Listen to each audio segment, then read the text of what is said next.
I spent 5 years strategically pursuing Paul as part of my survival mission. The system told me that as long as we successfully got married, I would be allowed to continue living in this world. But on the day of our wedding, when I waited with full anticipation for him to place the ring on my finger, Paul publicly ran away from the wedding just because his unattainable first love said, "I'm back." After sending off all the guests, the system's voice rang in my ears. "Host, your mission has failed. Erasure imminent." After being with the system for so long, I begged it to let me choose my own way of dying. So when he pushed me to the ground for the sake of his unattainable first love, the reef beneath me pierced through my body. Chapter 1. I smiled as I sent away the last guest, then sat blankly in the banquet hall. The luxurious white wedding dress, the exquisite makeup.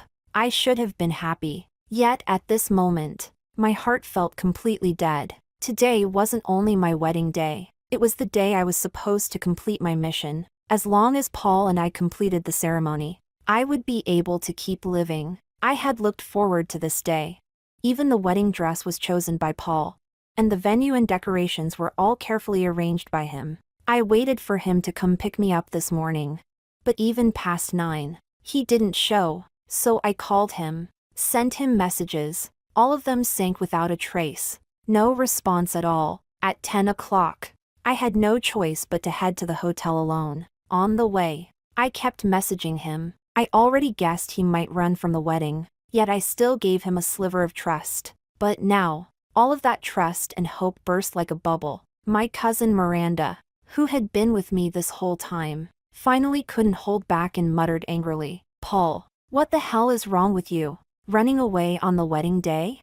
10 years ago, in the real world, I fell into a coma and arrived in this novel world. The system told me that I was the expendable second female lead. As long as I successfully pursued the male lead and married him, I could go back. If not, I would be erased. My family and Paul's family had been close for generations. Paul and I grew up together, but when he was 4, he was lost and ended up growing in an orphanage. He wasn't taken back to the Goof family until age 14. At that time, the me in this world was only 11. Both families hoped we would be together. I clearly had a great advantage, yet pursuing him was incredibly difficult. In everyone's eyes, I loved Paul to the point of madness, but no one knew it was simply my desire to survive. I thought of yesterday. Paul held me like a treasure, gently whispering with joy in his voice, "Jessica, tomorrow you'll be my bride." But now, looking back, all of it feels painfully fake. I didn't say anything. I stared at the entrance of the hall, still ridiculously hoping that Paul might suddenly appear. "Host, stop looking. Paul has been with Alicia all day." The system's voice echoed in my ears. Alicia. Of course I knew her name. Alicia was 2 years older than Paul, when Paul was in the orphanage and was bullied by other children. Alicia was the one who protected him, so in Paul's heart, she always held a special place. And when he was brought back home, Alicia came with him. They sent her to a private high school, remade her life with money and resources, all because of her past care for Paul. Alicia liked Paul, but his family disapproved. Their social statuses were too different, and because of my mission, the two eventually fought fiercely, and Alicia left the country and married someone else. Rumors said she didn't marry well. Her husband had violent tendencies. I let out a bitter laugh. "She's back?" The system replied, "She arrived at dawn. Paul went to pick her up." Heh. So they spent the whole night together. Those 10 years he was missing had long washed away any childhood bond between us. And back then we were too young to remember anything clearly anyway. "Host, your mission has failed. After midnight, you will be erased." The system finally said the words. I had mentally prepared myself. Yet when I truly heard it, I still felt unwillingness and resentment. I closed my eyes in despair and weakly asked, "Can you at least let me choose how I die?" Chapter 2. If it couldn't grant my request, I wouldn't force it. The system remained silent for a long time, just when I had lost all hope and was quietly waiting for death. The system's voice sounded again. "Host, I've extended your time by 36 hours. I'm sorry. Host, this is all I can do for you." I smiled and shook my head. "You've already helped me enough. My expression was misunderstood by my cousin Miranda, who had been next to me the whole time. To her, my tears were all for love. She sighed and tried to comfort me. Jessica, there are countless good men in this world. Why hang yourself on Paul's crooked tree?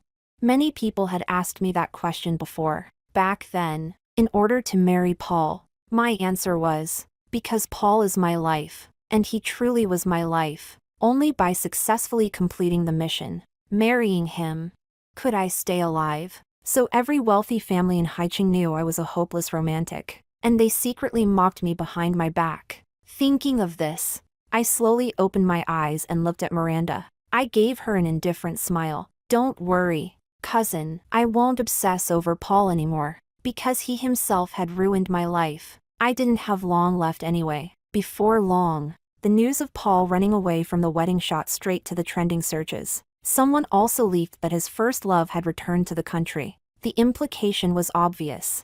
I was in a bathroom stall when I saw all the online comments, and at the same time heard several rich socialites outside sneering. So it was because his first love came back. No wonder the young master ran from the wedding. Wasn't it Jessica's fault they were forced apart back then? She's a textbook lovesick fool. Serves her right. That kind of hopeless romantic must be losing her mind, right? Did you see her face today? It was hideous. Their unrestrained laughter continued. Honestly, I never cared about how others saw me, so hearing their ridicule didn't stir much in my heart. Then Miranda's angry voice sounded outside. Do you girls have any basic decency?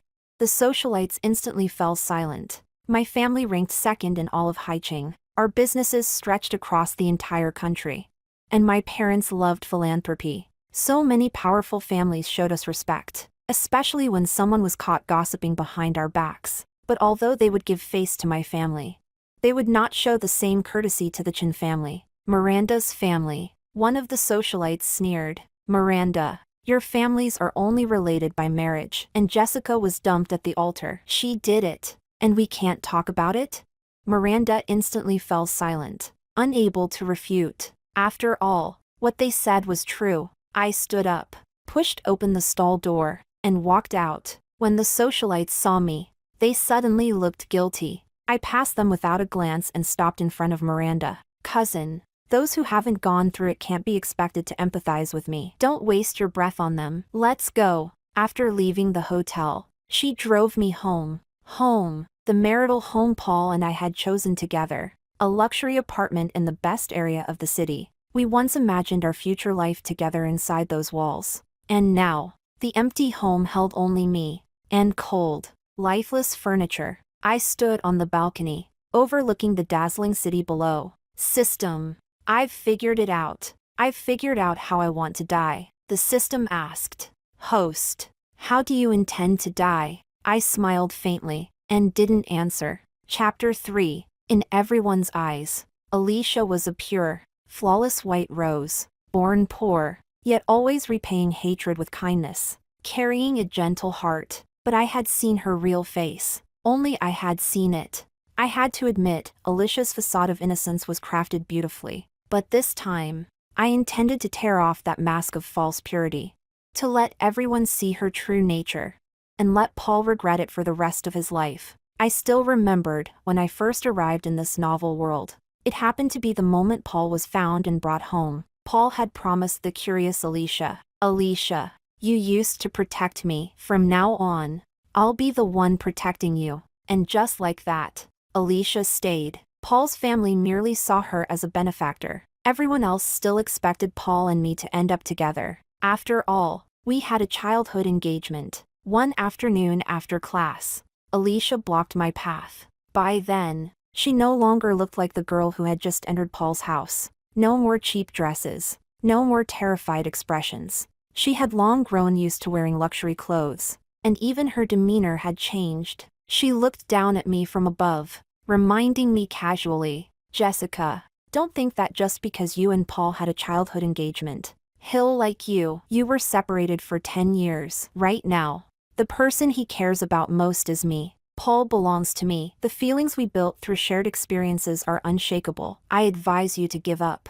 Her so-called kind reminder only made me think she was insane. As someone who wanted to stay alive, how could I possibly give up? After that, Alicia created many obstacles for me, allowing herself to build a kind-hearted heroine persona while making things difficult for me in the shadows. But later, Paul's family strongly opposed their relationship, and Alicia's dream of marrying Paul collapsed. They fought fiercely, and after leaving the country, she married someone else. Ironically, it was her departure that allowed Paul's and my relationship to finally move forward. Paul treated me exceptionally well. He gave me every ounce of his gentleness. Eventually, we started discussing marriage and preparing for the wedding, but I never expected Alicia to return at this time. My hand drifted to my lower abdomen as I thought silently, "Baby, it seems the two of us were never fated to live together after all." At that moment, my phone rang. The unfamiliar number made something in my intuition tighten. Alicia. Sure enough, as soon as I answered, her voice came through. "Jessica, long time no see. What do you want?" I asked coldly. "I'll send you a location. Come over. There's a good show to watch." Alicia said no more and hung up. A moment later, I received a text message with the address, an abandoned steel factory in the Southern District. Before leaving, I packed something and called my cousin to pick it up later.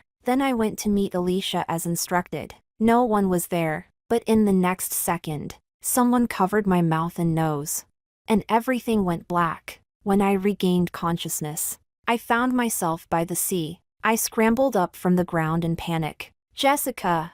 Alicia's voice echoed from a distance. I saw her tied up, standing on a reef by the shoreline. The tide was rising. Waves were slamming against the rocks, slowly swallowing them. Alarm shot through me. I shouted, "Alicia, what are you trying to do?" "Jessica, I'm going to show you who Paul really loves." Alicia smiled triumphantly. "He's here." "He's here?" I followed Alicia's gaze, and saw Paul walking toward us from afar. Chapter 4. After Paul walked over, Alicia immediately burst into delicate tears and cried out pitifully, "Paul, you're finally here. Please save me. The tide is rising, Paul. I'm so scared." The scene was arranged so perfectly that it looked like I had kidnapped Alicia and thrown her onto the reef. Paul's expression grew heavy. His brows knitted together as he looked at me. Alicia quickly added, "Paul, Jessica only acted on impulse. She tied me up because she was overwhelmed. Please, don't blame her. It's my fault for ruining your wedding." I hadn't said a single word, and somehow, I had already become the villain. "Paul," I called his name softly, but before I could say another word, he cut me off harshly. "Jessica, missing the wedding yesterday was my fault, but you shouldn't have laid a hand on Alicia." His tone carried accusation and disappointment. I couldn't help but laugh and ask, "So, in your heart, I've always been a cruel and vicious person?" "Jessica," he murmured, shaking his head as he walked toward the reef. He struggled to pull Alicia free, carrying her back to shore and untying her ropes. Watching this, all I felt was coldness. The sea breeze whipped my hair, but it also chilled my heart. At this point, what was there left to hold on to? "Paul, believe me or don't, I didn't touch Alicia." I looked straight into his eyes as I spoke, but Alicia began crying softly again, her body trembling. "Why yes, it wasn't Jessica. Paul, it was my fault. I tied myself up and walked onto the reef." Paul stared at me. "Jessica, you've really disappointed me." I knew Paul believed Alicia. I grabbed Alicia's hand and said, "People see everything you do. Aren't you afraid of karma?" But Alicia suddenly became hysterical, thrashing as if she had lost her mind. She was acting again. Paul panicked and rushed between us, trying to pull me away with force. Suddenly, the grip on my wrist loosened. I stumbled backward and landed hard on the rocks. A sharp object drove into my back. The pain was overwhelming. I swallowed a groan. Paul held Alicia tightly in his arms, gently patting her back until she calmed down again. "Alicia's husband has been abusing her for a long time. When you touched her, she reacted instinctively." Paul looked at me as he explained. Alicia leaned against his chest and cried uncontrollably. "Paul, I'm scared. I'm really scared." Did I lose control again? My heart, it feels so messy. "Paul." Her words tumbled out in chaotic fragments. Paul swept her into his arms and began to leave, soothing her in a soft voice. Don't be afraid. I'm right here. I'll take you to a doctor right now. His steps grew faster. As they walked away, Alicia turned her head back and shot me a meaningful, triumphant smile. Once the two of them disappeared, I could no longer hold myself upright. I reached back with trembling fingers, and when I looked at my hand, it was covered in blood. A jagged rock had pierced into my back. The pain had already numbed my body. Host. Your life force is rapidly decreasing. Chapter 5. I never expected to die this way, killed by Paul's own hands. But maybe it was fitting. I felt so tired. My body could no longer support me. I collapsed onto the sand. When I opened my eyes again, I was following Paul. I froze, confused. The system explained,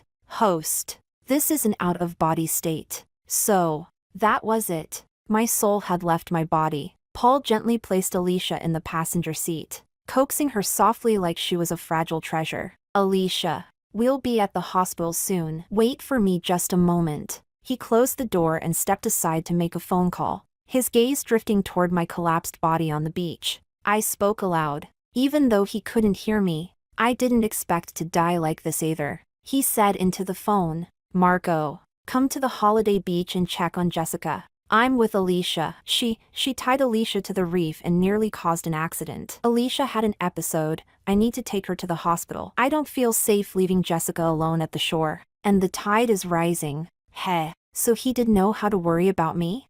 Was I hearing things?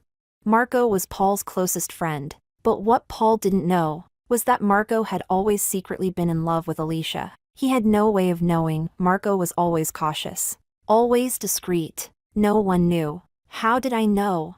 It happened at Alicia's 18th birthday party. Paul hosted it himself, lavish and extravagant, inviting every wealthy young heir in the circle. Alicia shone like a goddess, surrounded by admirers, held up like the brightest star in the sky. Everything went as expected, until it didn't. Alicia suddenly accused me of staining her dress. She cried delicately, attracting endless sympathy. A group of boys comforted her for a long time, and I was completely innocent. I was just walking out of the hall when I bumped into Marco. His cheeks were flushed. He was clearly tipsy. He stopped me. "Jessica, Alicia and Paul belong together. Why are you forcing your way between them?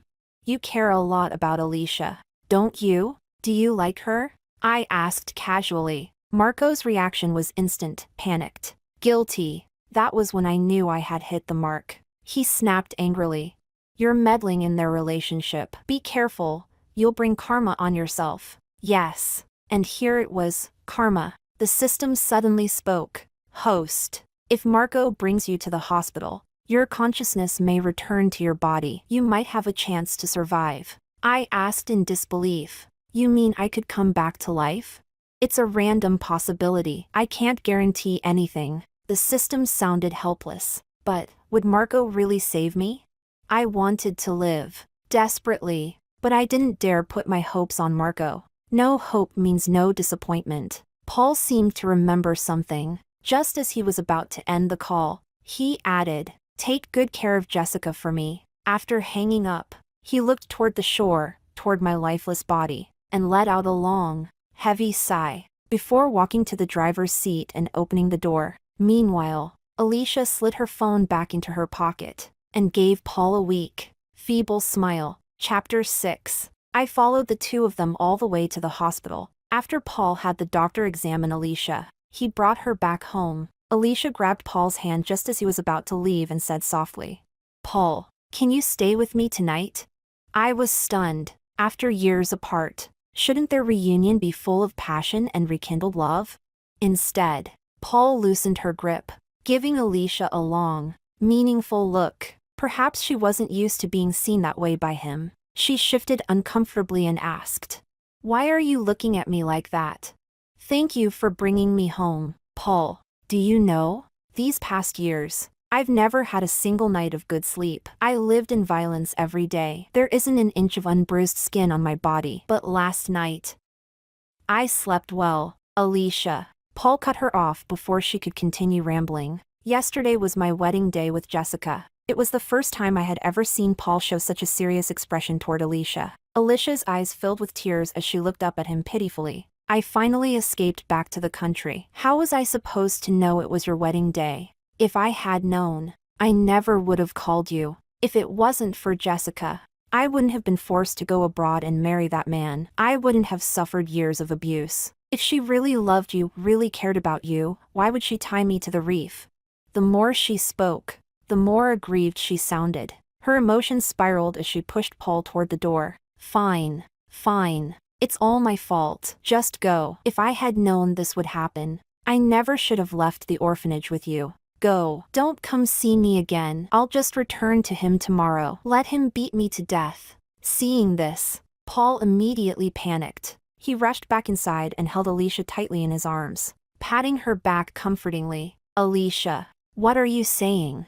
If it weren't for you back then, I would have been beaten to death at the orphanage. I'll apologize to Jessica for you, okay?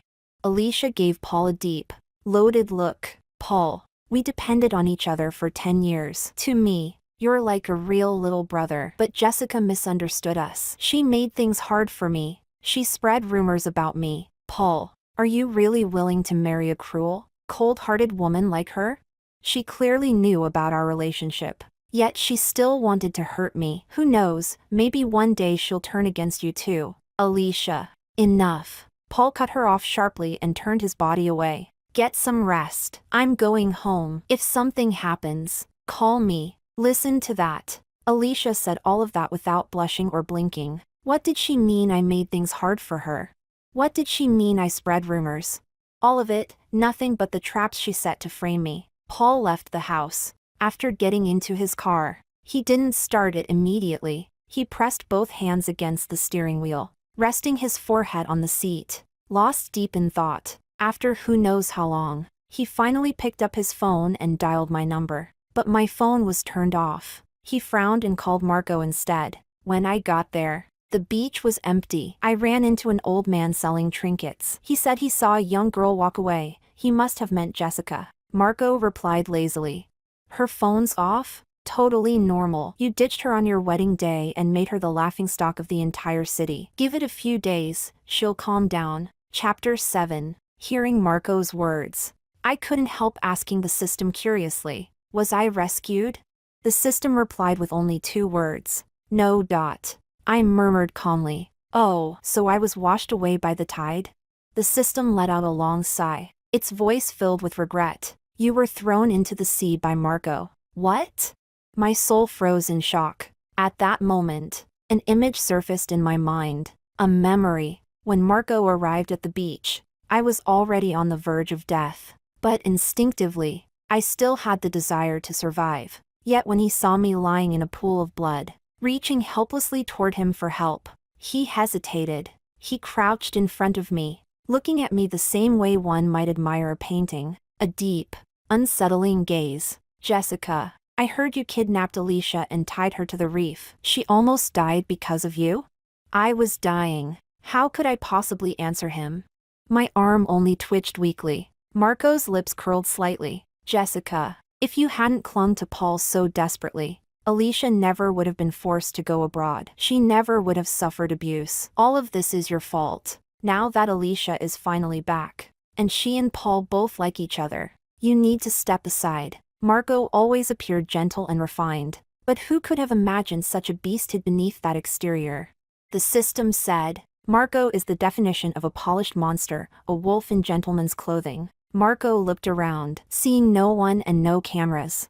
He lifted me off the ground and slowly walked toward the sea. The tide was rising. Without a shred of hesitation, Marco threw me into the ocean. The moment my body hit the water, salt water flooded into my wounds. The agony was so intense that I lost consciousness instantly, and the waves dragged my body farther and farther toward the open sea. Marco's expression twisted into crazed satisfaction, seeing my body drift away. He wiped his bloody hands on his clothes and turned to leave. He pulled out his phone and made a call. She's dead. No one will compete with you for Paul anymore. From those words, was he speaking to Alicia? The voice on the other end confirmed it. Alicia feigned shock. Marco, how did she die? Marco chuckled quietly. She barely had a breath left. I threw her into the sea. The waves carried her away. From now on, nothing will stand between you and Paul. He hung up.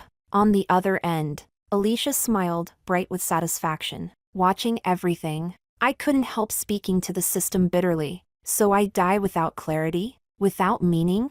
The system gently reassured me. Host, don't worry, the real drama is just beginning. Real drama? What drama? My soul followed Paul back to our home. My cousin was waiting. When she saw Paul alone, she frowned harshly and demanded, "Where is Jessica?" Jessica turned off her phone because she's angry. Paul said tiredly, "That's impossible." Cousin Miranda didn't believe it at all. She strode forward, grabbed Paul by the tie, and glared fiercely. "Jessica is pregnant. If something happens to her, I swear I will never forgive you." Paul froze. His expression shattered. What did you say? Jessica is pregnant?" He looked at her wildly. "Is it true?" Miranda let out a cold laugh. "Paul, who would joke about something like that? She's 4 months along. She was planning to tell you after the wedding. And what were you doing? You ran away from the wedding." Chapter 8. Perhaps because Paul learned I was pregnant, he kept calling me again and again, but whether it was Paul or my cousin calling, all they heard was the cold reminder, "The number you have dialed is powered off." I had completely disappeared. Paul paced back and forth in the living room, extremely anxious, even starting to search for my whereabouts through every means he could think of. He didn't know that the sea had already carried my body away long ago. My cousin sat on the couch, crying in panic. She glared at Paul with eyes full of warning. "If something happens to my cousin, I will never forgive you." At this moment, Paul was already falling apart. He shook his head slightly, his voice unsteady. "Jessica will be fine. She definitely will be fine. Her biggest wish in this life has always been to marry me. She must be hiding somewhere, waiting for me to find her. When I find her, I'll make sure to give her the grandest wedding." Hearing that nonsense, I felt nothing but deep disgust. I couldn't help commenting, "You think I can't live without you? You think I care about your stupid wedding?" Even the system spoke up for me. "Exactly. Late affection is worth less than grass. Where was all this devotion earlier?" Yes, where was it earlier?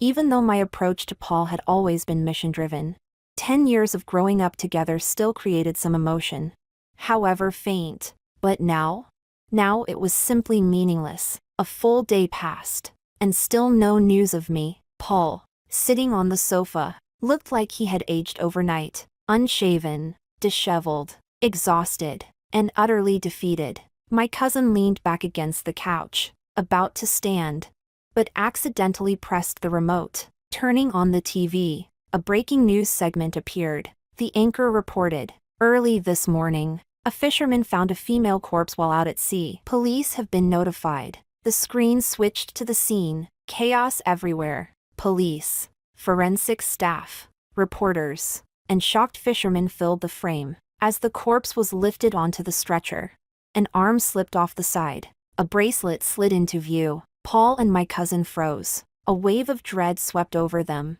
"That bracelet looks so familiar," my cousin whispered, terrified. But we all knew. She already had the answer in her heart. Paul murmured, his voice trembling, I bought Jessica a bracelet like that once." The next second, my cousin's phone rang. It was the police station. With trembling hands, she answered, "Is this mess Miranda?" Hearing the officer's voice, my cousin's last bit of hope died completely. Her eyes turned red as she closed them heavily. "Yes, this is she. And are you Jessica's cousin?" the officer asked again. "Yes." The word left her lips painfully, like it weighed 1,000 pounds. "Please come to the Yungang police station immediately." After the call ended, my cousin slapped Paul across the face. A brutal, ringing strike. "My cousin is dead. Are you satisfied now? She was only 21. She was carrying your child. She loved you so much. And what about you? You are the one who killed her." She slapped him again. "Good hit," the system said. Yes, good hit indeed. Paul was stunned, unable to process anything. He shook his head repeatedly, horrified. No, impossible. Jessica can't be dead. When I left yesterday, she was perfectly fine. How could she die overnight? It must be fake news.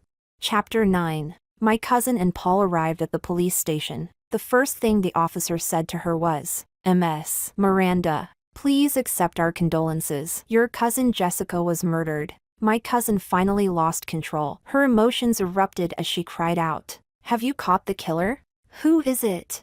The officer's expression was grim. "We have already identified the suspect. Please come with us to claim the body." My cousin and Paul followed the officers into the autopsy room, where my body lay under a white sheet, leaving only my pale face exposed. I lay there quietly on the cold metal table, completely motionless. The forensic doctor said, "The victim's back was injured by sharp reef rocks. She lost too much blood, and the final cause of death was drowning. The victim was also 4 months pregnant." Ms. Chen, if everything looks correct, please sign the form. I saw Paul freeze in place. His eyes widened in disbelief. His face drained of color.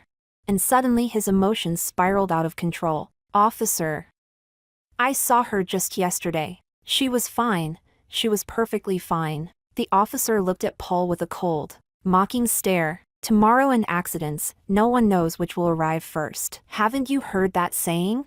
What's the use of feeling sad in front of a corpse now? Why didn't you think of this when you ran away from your wedding?" My cousin finished signing the form and handed it back to the forensic doctor. "Can I take my cousin with me now?" "Yes," the doctor replied with a nod. Only now did Paul fully accept the truth that I was gone, and he was consumed with agony. My cousin turned to Paul and shouted, "Get out of my sight!" But Paul suddenly became sentimental, looking at her with guilt in his eyes. "Miranda, if it weren't for you, Jessica would never have ended up like this. And you still have the nerve to cry here?" Paul turned as if to leave, but was stopped by the officer. "Mr. Paul, you cannot leave." The officer's tone was harsh. Paul stopped. "Officer, is there something else?" The officer showed his badge. "Paul, I'm an officer from Longgang Precinct. You are suspected of involvement in Jessica's death. You must come with us." Paul was stunned. My cousin froze for a second, then walked up and slapped him hard across the face. "Paul, so it was you who harmed Jessica? You bastard!" The officers immediately restrained her. "Ms. Miranda, please calm down. Paul is only a suspect at this stage." "Only a suspect? Then who is the real killer? Tell me who killed her." My cousin screamed hysterically. Her face flushed red. "I'm sorry, ma'am. We will inform you as soon as the investigation has results," the officer said apologetically. My cousin finally broke. Her knees buckled, and she collapsed onto the floor, sobbing in agony. A female officer rushed over to help her up and escorted her out. Paul, regaining his voice, turned to the officers anxiously. "Officer, how did Jessica die? Why am I a suspect? You want answers?" The officer stared at him coldly. "Then come with us." Chapter 10. I followed them into the interrogation room. Paul, who was used to sitting in a CEO chair, sat in an interrogation chair for the first time, wearing a suit and leather shoes. He looked completely out of place here. There were 3 officers present. Paul couldn't wait and immediately asked, "Officers, how exactly did Jessica die?" One of the officers held up a photo. "Paul, who is this woman? What is your relationship with her?" Paul glanced at the picture, his expression shaken. "That's Alicia. We grew up in the same orphanage. Later, she returned home with me." "And this person?" The officer held up another photo. Paul frowned. "That's Marco. He's a close friend of mine." A moment later, something seemed to connect in Paul's mind, and his emotions suddenly grew agitated. "I need to call my lawyer." The middle-aged officer stood, walked over, took out a phone, and opened a video for Paul to watch. I leaned closer as well. It was the footage of Alicia going hysterical. The scene of me, Alicia, and Paul struggling. In the video, it was very clear. Paul pushed me, and I fell backward onto the sharp reef rock. The moment I hit the ground, my expression changed dramatically. But Paul had not noticed. Paul stared at the video, stunned. I called Marco and told him to check on Jessica. He said she left. The younger officer let out a cold chuckle, unable to hold back the sarcasm. Your own fiancée, you didn't go see her yourself. And had someone else check on her? Did Jessica jump into the sea? Paul looked horrified, eyes wide. The middle-aged officer answered steadily.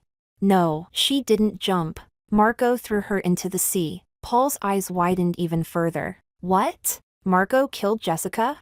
That's impossible. Marco is only an accomplice. The mastermind is Alicia. The middle-aged officer continued. Paul completely froze, like his mind had crashed. The officer sighed deeply. The story about Jessica kidnapping Alicia to the seashore? It was all a performance Alicia staged herself. She had already learned abroad that you and Jessica were marrying. So she intentionally timed her return. The domestic violence, the mental illness, all fabricated. All for one reason: she wanted you. And Marco, he has been secretly in love with Alicia for years, to the point of insanity. In his eyes, Jessica was an obstacle, standing between Alicia and you. So when Jessica was dying, he didn't save her, he finished her. Watching Paul's expression collapse, confusion twisting into regret, felt almost poetic. I murmured to the system. So, system, what do you think Paul is thinking right now, after hearing the truth? In Paul's heart, Alicia had always been a pure, kind angel. Officer, you must be mistaken. Paul's voice trembled. The young officer laughed coldly. Police don't arrest people at random. The entire incident at the beach was recorded by a passerby, and we recovered Alicia and Marco's chat logs. Both of them confessed. Paul, surprising, isn't it? The woman you idolized is actually a monster. Paul shook his head frantically. I only ever felt sibling affection for Alicia. The one I loved, from beginning to end, was Jessica. But I only felt disgust. If he truly loved me, he wouldn't have abandoned me at the altar. The young officer clearly didn't believe him either. You failed to save a life. Now go repent in prison.